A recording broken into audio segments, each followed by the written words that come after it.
Keď Ježiš vysiela 12, dáva im výnimočnú výbavu, moc uzdravovať a vyháňať zlých duchov. Je to dar, ktorý vyviera priamo z jeho božskej podstaty a jasne presahuje hranice ľudských možností. No pri pohľade na toto poverenie nás čosi zarazí. Učeníci dostali moc nad chorobami a temnotou, ale nedostali moc nad tými, ktorí ich budú prenasledovať. Ježiš vedel, že jeho posolstvo narazí na odpor od prostých ľudí až po mocných tohto sveta. Vedel, že jeho poslovia budú čeliť znevažovaniu a bičovaniu. Prečo im teda nedal aj nástroje na sebaobranu? Odpoveď je ukrytá v samotnej povahe Kristovho kráľovstva. Božia moc totiž nikdy nepoužíva násilie. Ak by apoštoli vládli silou, evanjelium by stratilo svoju najvzácnejšiu črtu – slobodu.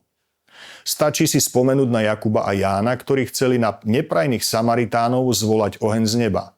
Ježiš ich rázne zastavil. Prišiel životy chrániť, nie ich hubiť. Keby mali apoštoli v rukách svetskú prevahu, hrozilo by, že úspech misie pripíšu sebe a na skutočného darcu zabudnú. Toto poslanie dnes prechádza do našich rúk. Ak chceme byť vernými ozvenami jeho hlasu, musíme prijať 3 kľúčové skutočnosti. Sme nositeľmi daru, nie majitelia moci. Kristus nám zveril časť svojej sily, no našou úlohou je túto moc pokorne používať na službu, nie sa ňou pýšiť. Svedectvo kríža je súčasťou cesty. Skutočné ohlasovanie evanjelia so sebou nesie istú mieru utrpenia.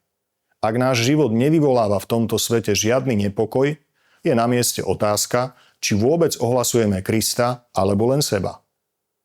Sloboda druhého je nedotknuteľná. Máme hovoriť vhod i nevhod, ale vždy s úctou k hraniciam ľudského srdca. Naším cieľom nie je človeka zlomiť argumentmi, ale ponúknuť mu Kristovú radosť. My sejeme, no vzrast dáva Boh. V tej pokore je naša najväčšia sila.